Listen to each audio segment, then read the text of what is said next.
बाबा का नाम ही मेहर है। मेहर का मतलब ही रहम है। If you spell Baba's words M-E-H-E-R and spell it backwards, it is R-E-H-E-M, Rehem. And both the words mean mercy, means compassion, means love. Mercy का बहुत सारे पहलू हो सकते हैं। One is compassion. Excuse my throat, please. One is love. One is understanding, consideration, mercy etcetera. किसी ने बहुत खूब फरमाया है, मैं रोज गुनाह करता हूं, वह रोज बख्श देता है। मैं आदत से मजबूर हूं, वो रहमत से मशहूर है। सो बाबा इज मशहूर, he is well known for his रहमत, for his mercy. Before we start, we must create a certain platform. And for those who are new to Meher Baba, let me say that Meher Baba himself has asserted that he is the highest of the high. He is the God in human form. He is the same ancient one whose past is remembered and worshipped, whose present is ignored and forgotten, and whose future advent is anticipated with great fervor and longing. बाबा कहते हैं, मैं वही पुरातन पुरुष हूं। मैं ही ज़ोरास्ट्र था, मैं ही राम था, मैं ही कृष्ण था, मैं ही ये था, मैं ही वो था, और इस युग में मैं मेहर बाबा बन के आया हूं। So he is not an ordinary saint or a sadhu or a mahapurush or a peer or a wali or a mahatma or a yogi. He is God incarnate. He is God in human form. And so everything that proceeds from the source of truth, everything that he says, it has a certain spiritual potency. क्योंकि मैं बाबा के शब्दों दोहराऊंगा आगे में, तो हमको मालूम पड़ेगा कि what is the potency, what is the spiritual energy attached with those words.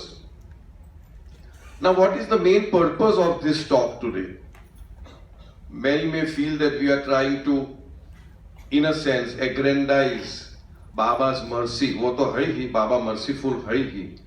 But the most important point that I want to draw in this talk or sharing is कि हम में से बहुत सारे हैं, अधिकतर है, जिसने कुछ न कुछ लाइफ के अंदर गड़बड़ी की है, जिसको हम कहते हैं सिंफुल एक्ट।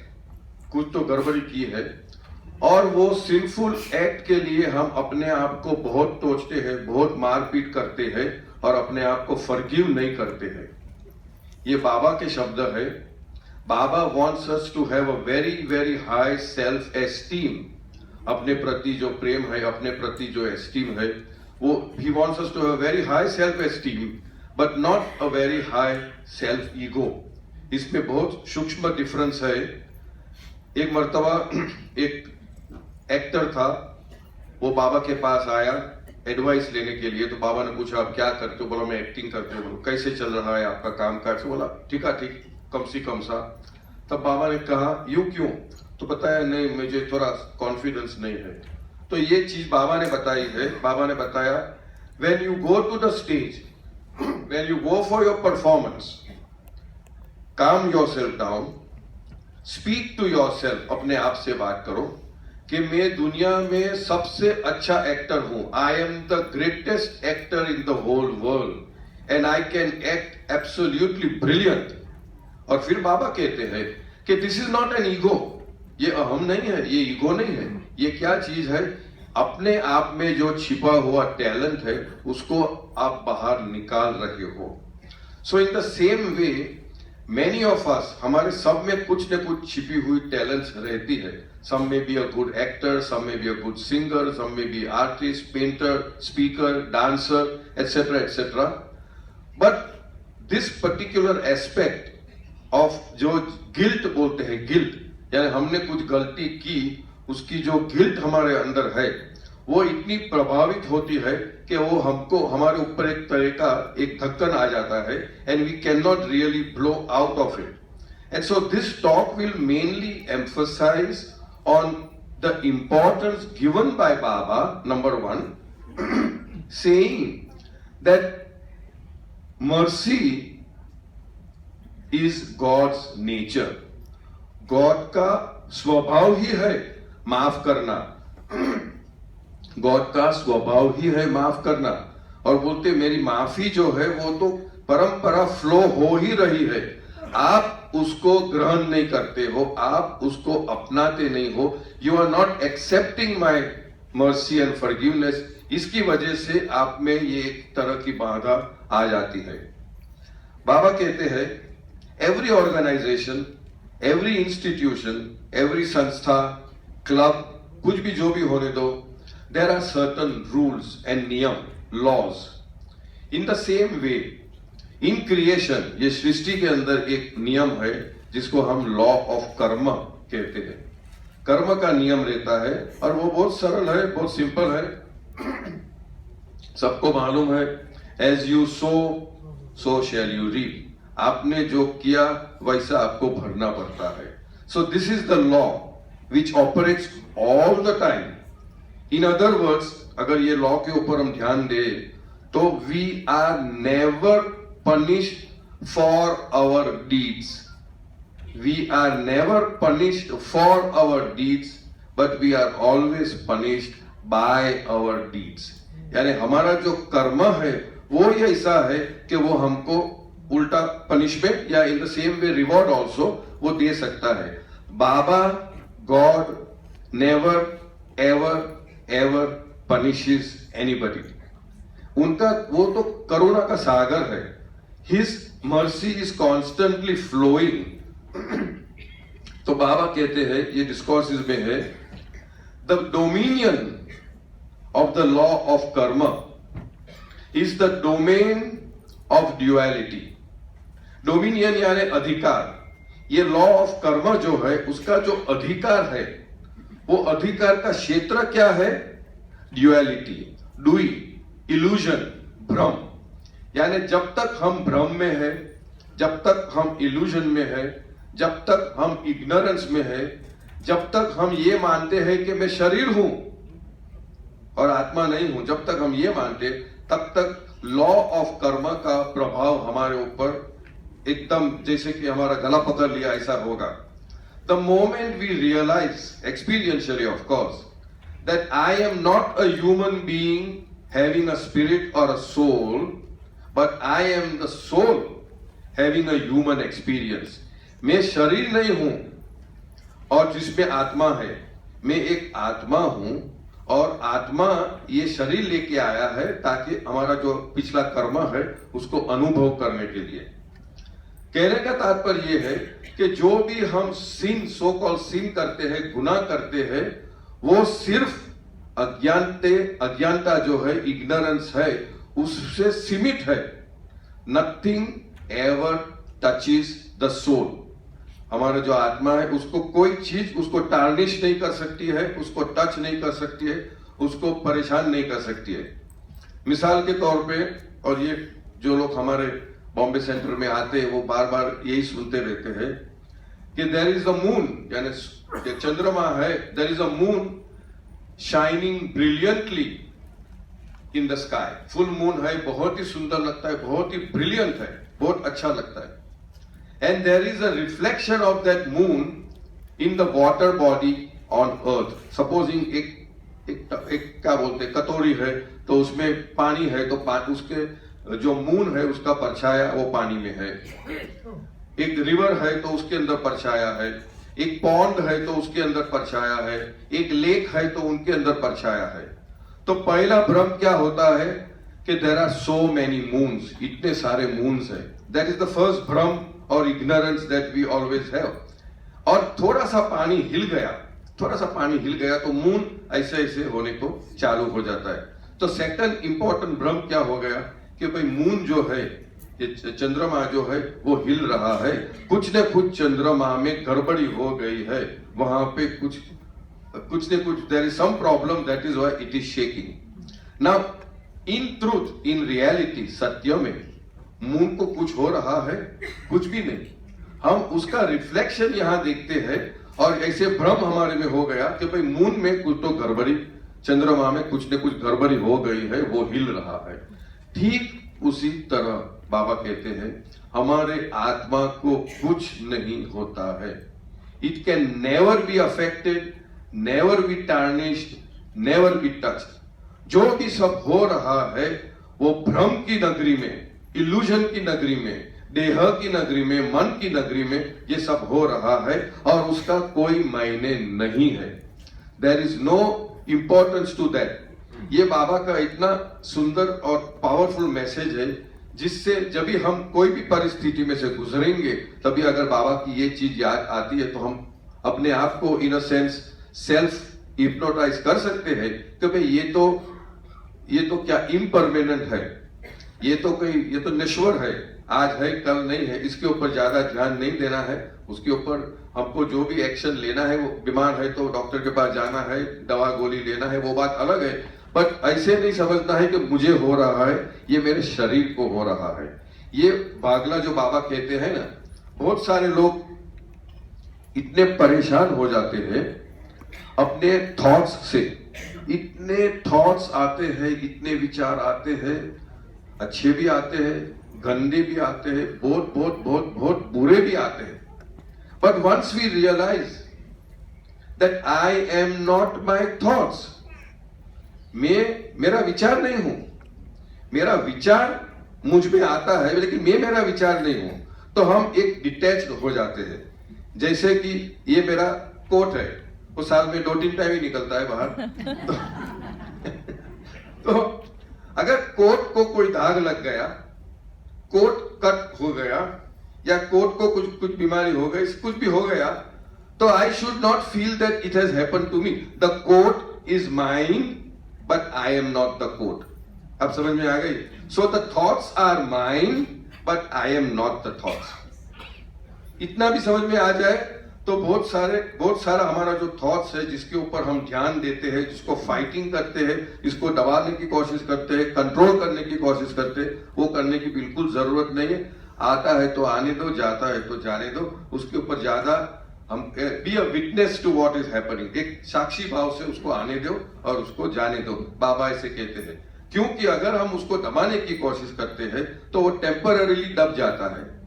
जैसे कि बच्चा, कोई मिस्चीवियस बच्चा है, आप लोग को सबको मालूम है, हाँ, आप थोड़ा धाक दे के बैठो, इधर बैठ जाता है. लेकिन थोड़ा आपका मम्मी किचन में गया या बाहर गया तो वापस वो कूदम कूदी करने को चालू हो जाता है. तो थॉट्स को हमको दबाने का नहीं है. थॉट्स को हमको समझदारी से उसको ऐसे डाइवर्ट करना है कि ताकि वो हमारे कब्जे में रहे और न कि हम उनके कब्जे में रहे. अभी now again coming back to Baba's mercy. ये सब चीजें क्यों बताई? क्योंकि अधिकतर हम देखते हैं आज सब लोग अपने आप को बहुत कोस करते हैं, बहुत मारपीट करते हैं कि मैं इतना गंदा हूं, मैं इतना बुरा हूं, मैं ये हूं, मैं वो हूं, मैं कैसे बाबा के पास जाऊं, मैं पहले एकदम क्लीन एंड प्योर हो जाऊंगा फिर बाबा मुझे एक्सेप्ट करेंगे. ऐसा नहीं है. हमारा बाबा जो है, जैसे कि वो OLX करके बोलते हैं, आपको मालूम है एक ऐप आता है OLX, वो as is where is condition में एक्सेप्ट कर देते हैं. हमको कुछ करना नहीं पड़ता है. He accepts us without any obstruction. He does. Our weaknesses do not become an obstructive thing. हमारे में ये बुराइयां है यानी बाबा मुझे एक्सेप्ट नहीं करेंगे. On the contrary, Baba says very beautiful message. Seeds germinate in soft soil. बीज जो है वो जो नरम सॉइल होती है, नरम मड होता है, नरम अर्थ धरती होती है, उसके अंदर वो सीड्स स्प्राउट होते हैं. Seeds germinate in soft soil. I sow the seed of my love not in your strength but in your weaknesses. हमारी जो कमजोरियां हैं वो बाबा वो वहां पे उसका प्रेम वो देते जा रहा है. So we must understand not to feel at all restricted or shy to come to Baba. Baba accepts us as it is. एक मर्तबा, अब थोड़ी तो कहानी सुन लेंगे। बाबा गुरु प्रसाद में थे और अभी मैं जो बोलूंगा जो नए लोग हैं उनको थोड़ा झटका लगेगा। बाबा ताश खेल रहे थे। भगवान ताश खेलता है, क्या बात है। तो वो उनका एक जो हम इनर स्पिरिचुअल वर्क है और वो उनका एक कार्य ही अलग था। ताश यानी कि जो लारिस करके नाम दिया है वो खेल का, बट लारिस का कोई भी लारिस नहीं उसमें, because about 30-40 people are playing at one and the same time और एक एक को एक एक कार्ड मिला जाता है वगैरह, वो उसके अंदर में ज्यादा नहीं जाऊंगा। तो बाबा ताश खेलते थे, बाबा पतंग चकाते थे, बाबा मार्बल खेलते थे, बाबा क्रिकेट खेलते थे और बाबा 7 टाइल्स जो हम लोग नारगोलियो बोलते हैं वो खेलते थे। वो खेलते यानी हम बोलते खेलते, लेकिन बाबा का हर एक कार्य में अपना कुछ न कुछ आध्यात्मिक कार्य वो कर लेते थे। तो ताश खेल रहे उठने में अचानक एक गाड़ी आ गई लाल बत्ती वाली। अब तो लाल बत्ती सब निकल गई, तो लाल बत्ती वाली गाड़ी अंदर आ गई तो उसका मतलब है कि कोई अध्यक्ष है, कोई सम रिस्पॉन्सिबल गवर्नमेंट ऑफिसर आ गया। तो इमीडिएटली बाबा ने बोला कि जल्दी ताश आपका अंदर बॉटम के नीचे रख दो। तो सबने अंदर छिपा दिया, उनका जो काज जो थे वो छिपा दिए।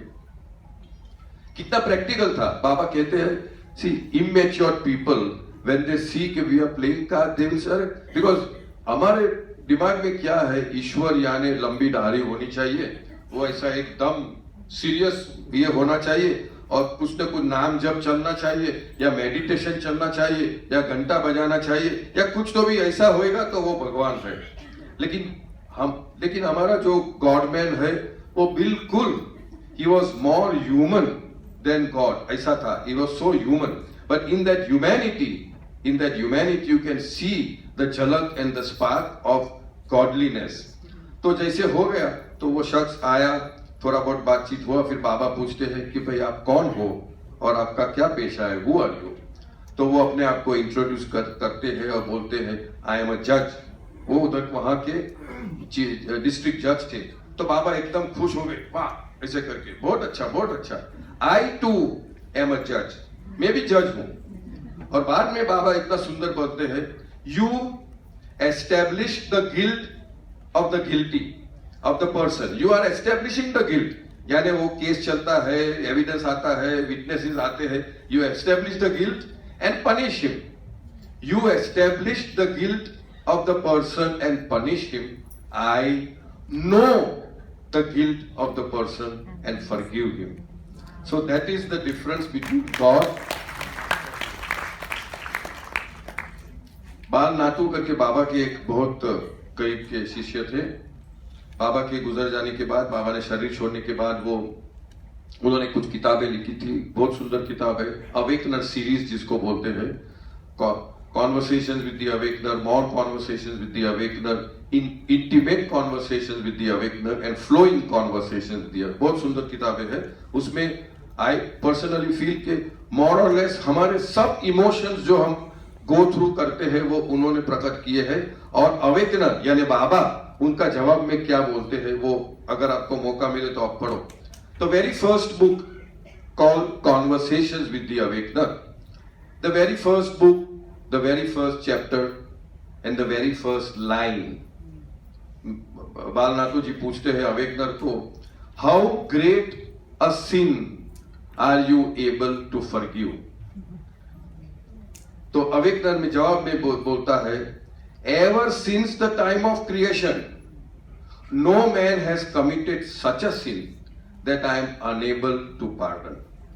यानी सृष्टि की पैदाइशी के तब से आज तक में एक भी ऐसा मनुष्य नहीं हुआ है जिसने ऐसा पाप किया है, ऐसा कर्म किया है कि जो मैं माफ नहीं कर सकता हूं।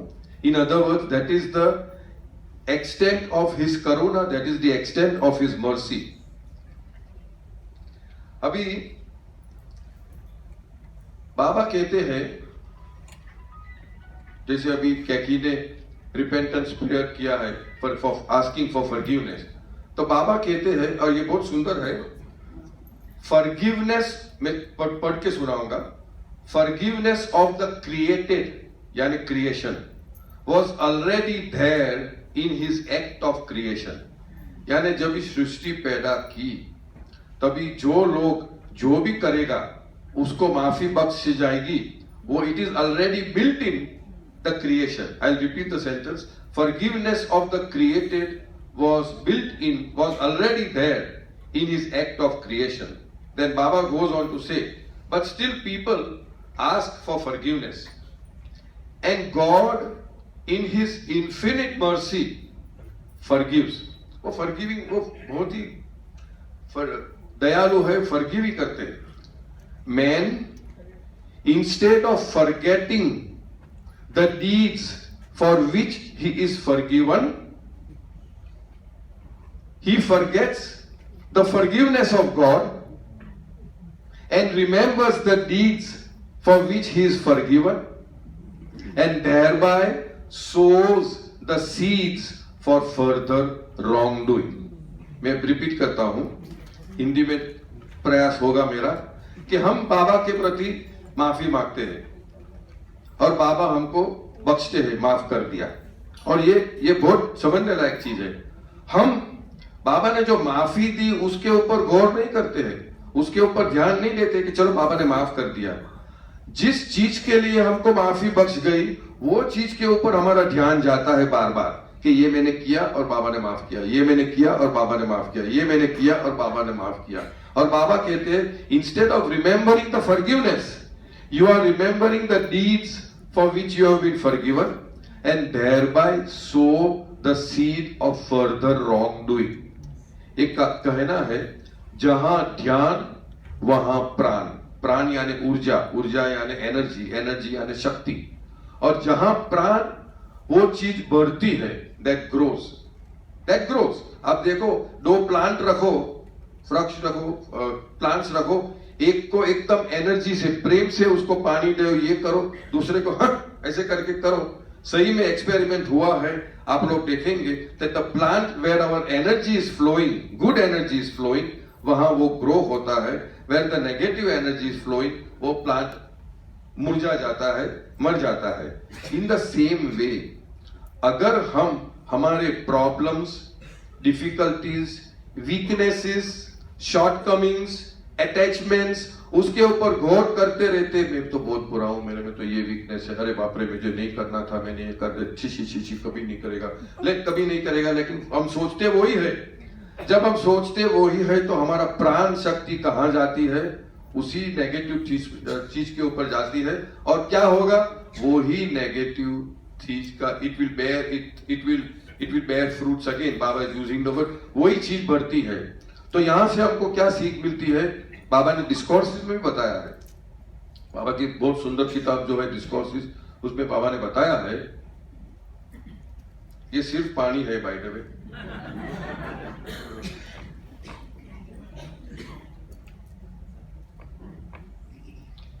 कि हम सब कहीं ना कहीं गुनाह करते ही हैं, हम सब.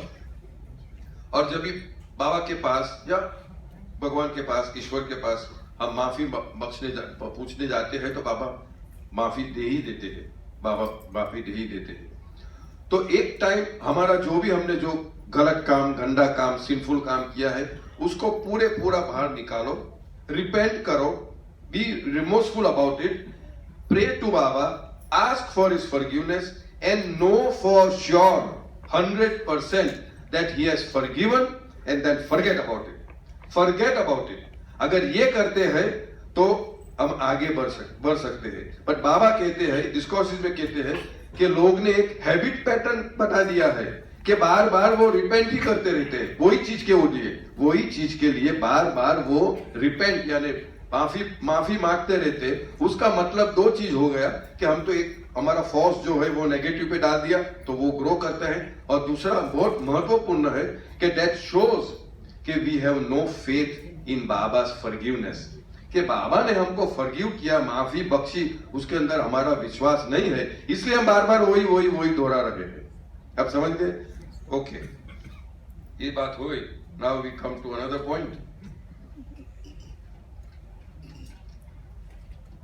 ये बाबा जैसे जो लॉ ऑफ कर्म जो हमने बात किया, दैट इज बहुत बारीक है, बहुत ही सूक्ष्म है, जिसको कोई बेंड नहीं कर सकते, ब्रेक नहीं कर सकते. उसके देयर इज नो लीवे. जैसे हम बताते हैं इनकम टैक्स लॉ में वेल्थ टैक्स है, कैपिटल गेन टैक्स है, ये है वो है, उसमें कोई ना कोई रास्ता निकाल के इवेट कर लेते हैं हम लोग टैक्स भरने का।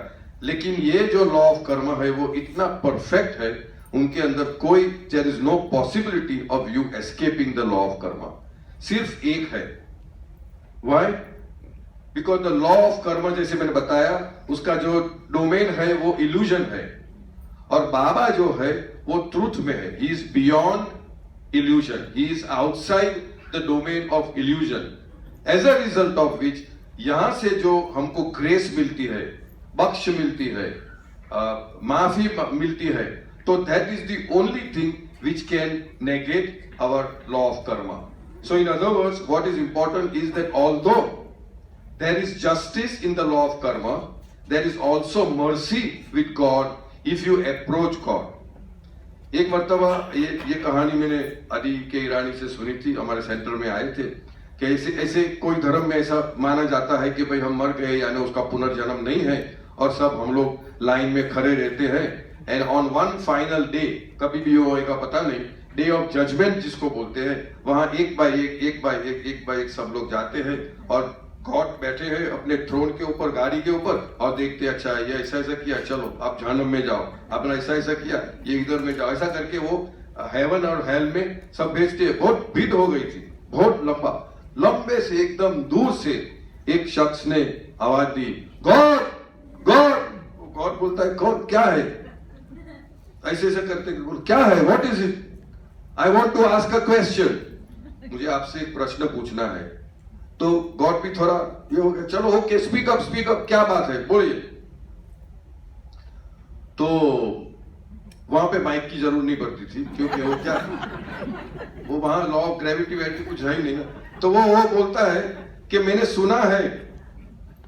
सुना है कि आप बहुत जस्ट हो, जस्ट यानी न्यायी, एकदम न्याय देने वाले हो। तो गॉड थोड़ा, हाँ मैं जस्ट तो हूं, आई am very just, absolutely just, justice देने वाला हूं करके, मैं जस्ट तो हूं करके। तो वेरी गुड। फिर कुछ समय के बाद, I have one more question. तो अभी क्या है? आपने पूछा just, I have also heard that you are most merciful. तो गॉड बोलता है yes, that is also true, I am very merciful, मैं बख्श देता हूं, माफ करता हूं करके। थोड़ा समय के बाद फिर से हाथ ऊपर करता है, अभी क्या है भाई? तो बोलते आर यू मोर जस्ट और मोर मर्सीफुल। अब गॉड बेचारा पकड़ में आ गया, बोला अभी मैं क्या करूं करके। तो गॉड बोलता है आई एम मोर मर्सीफुल। तो इमीडिएटली वो अपना जो पाप किया था अर्थ के ऊपर, धरती के ऊपर, वो धराधर बोलने का, वो बोला स्टॉप, यू आर फॉरगिवन। तो कहने का तात्पर्य यह है कि गॉड जस्टिस देता है। बाबा के ये शब्द है, my justice is tempered by my mercy. Tempered यानी उसको जो हमको झटका लगता है, वो जैसा बोलता है ना, जोर का झटका धीरे से करके कोई आ रहा था टेलीविजन पे सीरियल, हाँ जोर का, तो वैसे जो जोर का झटका, जो जस्टिस का जोर का झटका जो लग रहा है, अगर हम बाबा के संपर्क में है, बाबा को प्रार्थना करते हैं, तो वो उसको सॉफन करता है। तो बाबा कहते हैं my justice is tempered by my mercy, वो हिसाब से। अब ये जो वीकनेसेस की बात कर रहा हूं, हमारे सब में वीकनेसेस है। ये एक दो कहानियां हैं। अली के ईरानी की ये कहानी थी। Ali was Baba's secretary, was a very close disciple, और बाबा से 1920s से उनकी पूरी फैमिली बाबा के साथ थी। तो ये यंग एज की बात है। Ali was young, Ali was very handsome, जिसको हम वाइवेशियस बोलते हैं, very very beautiful looking, you know, और all the what should I say chemicals flowing in the body because young blood है ना। तो बाबा के पास कभी कभी young girls used to come to take darshan, and you know how darshan is being taken, bow down करके दर्शन लेते थे। तो obviously अली के मन में कभी कभी ऐसे what we call as गंदे विचार आ जाते थे, you know, और अली को बहुत एम्बेरसिंग लगता था कि बाबा इधर बैठे हैं, मुझे कैसे ऐसे विचार आ गए। और हर एक टाइम जैसे विचार आता था, बाबा ऐसे करके बोलते क्या सोचते हो, तो उनको इतना एम्बेरसिंग लगता था, यू नो। तो फिर बाबा को उन्होंने पूछा कि बाबा को फिर बाद में जब अंदर गए रूम में, बाबा ऐसे पब्लिक में ऐसा मत पूछा करो। तो वो बोलता है बाबा सेज कि no you can't tell me what to ask and what not to ask, मैं कभी भी कुछ भी पूछूंगा। और बोलती है अभी अगली बार पूछूंगा, अगर आपको ये विचार आया अगली बार पूछूंगा तो आपको बोलना पड़ेगा, यू विल हैव टू। तो इतना माइंड कंट्रोल करते हैं, you can imagine as I said young handsome robust person and beautiful girls coming and bowing down. शायद उस समय मिनी ड्रेस की फैशन होगी, मुझे मालूम नहीं, जो भी होने दो। तो वो बाव immediately Ali could not control his thoughts, और उनको कुछ तो विचार आ गया, बाबा ऐसे करके किया तो अली एकदम घबरा गया। और बाबा ने बोला अभी तो बोलना ही पड़ेगा, तो मुझे बोलना पड़ेगा। व्हाट एन एम्बेरेसिंग सिचुएशन कि बाबा के साथ रहते हुए आदमी को ऐसा विचार आ गया। He was very embarrassed. Baba ने ऐसे करके किया, आगे बुलाया और बोला मेरे कान में बोल क्या विचार आया। Just see that is his mercy, कि he is so merciful that he stood by his word के बोलना पड़ेगा, लेकिन सबके सामने नहीं, मेरे कान में बोल। So that was one story. Another nice कहानी, वैसे ही बाबा दर्शन देते थे, और एक जिसको हम ट्रिक्स्टर बोलते हैं, ट्रिक्स्टर बोलो नौटंकी बोलो, you know, he used to come and profess a lot of love for बाबा, कि मैं बाबा को बहुत चाहता हूँ, मेरे बाबा बाबा मेरे लिए भगवान है, ये है वो है। और फिर थोड़े समय के बाद बाबा से कुछ पैसा मांगते थे, अभी ये क्या हमको जरा मदद चाहिए। एंड मोस्ट ऑफ दीज ट्रिक्स्टर्स जिसको हम कहते हैं, वो कैसे क्या बोलेंगे कि भाई मेरी माँ बीमार है, हॉस्पिटल में है, उसके लिए चाहिए, या कोई गुजर गया तो उसके लिए पूजा पाठ के लिए हमको पैसा चाहिए। This is something where people get beguiled, you know, क्या चलो ठीक है इसे मांग रहे करके। तो बाबा को ऐसे उन्होंने कुछ तो बताया होगा, तो बाबा ने किसी को बोला, I don't know whosoever, may be Ali, may be Eruch, may be Meherjee, कि भाई उनको इतना पैसा दे दो। तो वो लोग ने दे दिया, लेकिन वो लोग को मालूम था कि ये बहुत उस्ताद आदमी है, ये कुछ माँ बाप बीमार नहीं है, कुछ नहीं, वो तो जाके पिएगा, कुछ भी करेगा करके। तो एक टाइम हुआ, फिर दूसरी टाइम हुआ, फिर तीसरी टाइम हुआ, तो वो लोग से फिर रहा नहीं गया।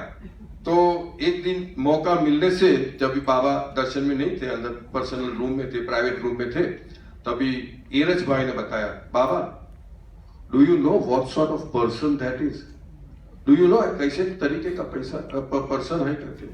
तो बाबा उनको देखते हैं, स्माइल देते हैं और इशारे से कहते हैं, do you no I am God. And then he says something so beautiful and powerful. He says, you only see his shadow and judge him. आप सिर्फ उनका परछाया देखते हो और उसको जज करते हो, ये ऐसा है, बुरा है, ये है, वो है। I know his substance and therefore I give him. Substance यानी अस्तित्व जो है वो, मैं वो I know. You only see his shadow and judge him. I know his substance and I give him. And then one more sentence Baba said is, okay, do you know how much effort he has put in to be only this much bad? यानी कि उन्होंने कितनी effort की है, वो effort के जरिए वो इतना ही खराब है। खराब तो है, इतना ही खराब है। अगर वो एफर्ट नहीं करता तो वो बहुत खराब होता था। तो वो मैं एफर्ट को दाद दे रहा हूं, एफर्ट को इंपॉर्टेंस दे रहा हूं, और इसलिए मैं उनको एनकरेज कर रहा हूं ये पैसे देने से, ताकि उन धीरे धीरे धीरे वो सुधर जाए। दूसरी एक बात,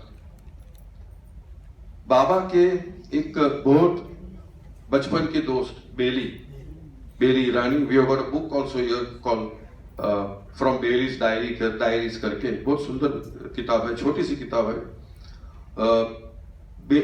हमारे ज़ोरास्ट्रियन रिलीजन में कहते हैं, दो तरह की शक्ति साथ में जन्म होता है, स्पेंटोमेनियो, अंग्रमेनियो, यानी एक प्योर शक्ति, पवित्र शक्ति, और दूसरी उससे बिल्कुल विपरीत, इवल, एब्सोल्युटली नेगेटिव शक्ति होती है।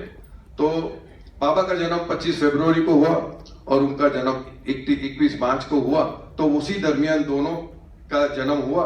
और कहते हैं कि जिस बेड पे बाबा का जन्म हुआ था, उसी बेड पे बेली की मम्मी की डिलीवरी हुई, उसी डॉक्टर से, उसी नर्स वगैरह, और ये दोनों भी एक ही मोहल्ले में रहते थे और बहुत करीबी की वो लोग की दोस्ती थी दोनों की। लेकिन एक देखो तो एकदम pure Baba, absolutely immaculately pure you can say, और दूसरा देखो तो एब्सोल्युटली रो।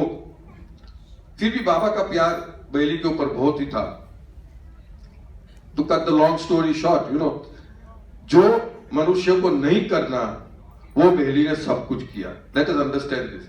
इफ यू से ड्रिंकिंग तो वो एकदम माहिर था, गैम्बलिंग उसमें माहिर था, चोरी चपाटी करना यू नो वो उसमें माहिर था, वुमनाइजिंग उसमें एकदम एक्सपर्ट था। वो सब चीज के अंदर absolutely he was like a PhD. अब बेली जाता है वॉर के ऊपर, वर्ल्ड वॉर 1, वो अलग कहानी है। बाबा ट्राई किया जाने के लिए, कैसे नहीं हुआ उसके अंदर हम नहीं जाएंगे। तो बेली वर्ल्ड वॉर में गए और उन्होंने वहां पे इतना गड़बड़ी कर दी, इतनी गड़बड़ी कर दी, एम्बेजलमेंट ऑफ फंड्स जिसको बोलते हैं, इतना सब गड़बड़ कर दिया ताकि ही वॉज कोर्ट मार्शल, यानी उनको वेरी डिस्ग्रेसफुली उनको निकाला गया, वॉर में से निकाला गया। और वो चुपचाप आके पूना के अपने घर के अंदर, जहां किसी को मिला नहीं, he became like a recluse, किसी के साथ मिलना नहीं, बातचीत करना नहीं, ये नहीं करना, और बाबा के साथ भी कोई कांटेक्ट नहीं रहा था।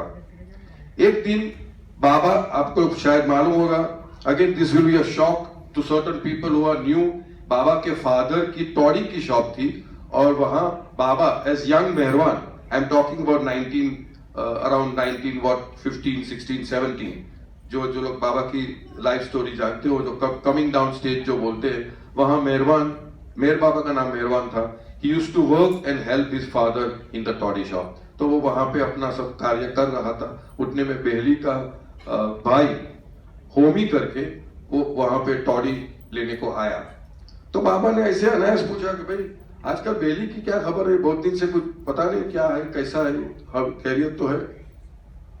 होमी से, अरे डोंट यू नो, आपको मालूम नहीं, उनको तो कोर्ट मार्शल किया, उसने तो सब इज्जत हमारी पूरी फैमिली के, हमारी भाषा में बोलते हैं वाट लगा दी तो सब पूरी फैमिली को एकदम ये कर दिया, क्या आपको मालूम नहीं करके। तो immediately Baba says to Homi, ये पैसा ले, अभी का अभी टोंगा पकड़, उस जमाने में टोंगा था, बेली को कुछ भी करके, कोई भी हालत में अभी का अभी पकड़ के मेरे पास लेके आओ। तो Homi goes to their home और दरवाजा खटखटाता है। तो बेली, कोई आवाज, अंदर से आवाज ही नहीं आता है, वापस खटखटाया, कोई आवाज नहीं। फिर बाद में बहुत खटखटाया तो अंदर से आवाज आती है, कौन है और क्या काम है। तो वो बोलते हैं मैं होमी हूं, दरवाजा खोल। तो बोला नहीं खोलेगा। तो बोला नहीं खोलेगा तो मैं दरवाजा तोड़ दूंगा, I will break the door, क्योंकि आपका दोस्त मेहरबान ने आपको बुलाया है। तो मेरे को किसको मिलना नहीं है, मेरे को किस काम नहीं, तो किसी से काम नहीं है करके खोलता है कि नहीं, कि तो मैं दरवाजा तोड़ता हूं। जब ऐसा ये दिया, उनको अल्टीमेटम दिया, तो बेली ने अंदर से दरवाजा खोला। जैसे दरवाजा खोला, होमी ने बेली का उसको पकड़ के वहां टोंगा, वेटिंग टोंगा था, उसके अंदर बैठा दिया और टोंगा जाके बाबा की शॉप के उधर आया। अब ये दृश्य ये है कि जैसे बेली आता है और टोंगा से उतरता है तो बाबा runs to him and embraces him so tightly and kisses him all over the face.